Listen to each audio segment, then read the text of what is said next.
அம்மா, நீங்க சொல்றது சரிதாம்மா. ஆனா இப்ப விஷயம் நம்ம வீட்டோட இல்லாம பஞ்சாயத்து வரைக்கும் வந்தாச்சு. அங்க குற்றம் சுமத்தப்பட்டவரா இவர் பதில் சொல்லிதானே ஆகணும். அப்படி சொல்லலன்னு வைங்க, அந்த ஜீவா சொல்ற குற்றச்சாட்டெல்லாம் இவர் ஏத்துக்க வேண்டியது வரும்ல.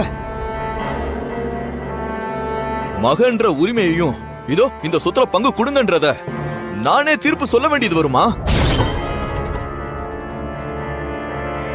பேசணும்னா பெரியப்பா பஞ்சாயத்திலேயே பேசிருப்பாருல்ல. இப்பவும் அமைதியா இருக்காருன்னா அவரை எப்படி கட்டாயப்படுத்த முடியும்? கட்டாயப்படுத்த வேணா, விட்டு. அப்படின்னா அந்த ஜீவா புல்லன்ற உரிமை கொண்டாடிட்டு நம்ம வீட்டுக்குள்ள வந்தா எல்லாம் சரியாயிருமா மாயா? தீர்ப்புக்கு கட்டுப்பட்டு சொத்தெல்லாம் பிரிச்சு கொடுத்துட்டா நாமளே அவனை சொந்தனை ஏத்துக்கிட்ட மாதிரி ஆயிராதா? சரி சித்தப்பா, அப்பா பேசல, அடுத்து என்ன பண்ணலான்னு சொல்லுங்க. அப்படிலாம் இந்த விஷயத்தை நம்மளால கடந்து போக முடியாது.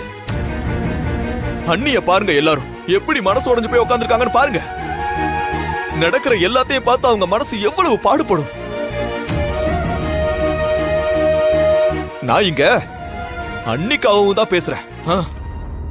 இதுக்கு மேலே அண்ணன் பேசாம இருக்க முடியாது. அவரு பதில் சொல்லிதான் ஆகணும். ஏன நான் இவ்வளவு தூரம் பேசிட்டு இருக்க உங்க காதுல விழுகுதா இல்லையா? இவ்வளவு பேர் உங்களை பார்த்து கேள்வி கேட்கிறோம், நீங்க மௌனமாவே இருந்தா என்ன அர்த்தம்?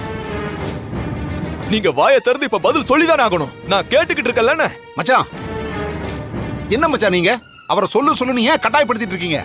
அப்புறம் கட்டாயப்படுத்தாம என்ன பண்ணுவாங்க? அண்ணன் இப்படி அமைதியா இருக்கிறது கொஞ்சம் கூட சரியில்லை மாமா. மச்சான் கொஞ்சம் பொறுமையா. என் புருஷன் அவரோட அண்ணனை எதிர்த்து பேசுறத பார்க்க எவ்வளவு சந்தோஷமா இருக்கு. அண்ணா நீங்க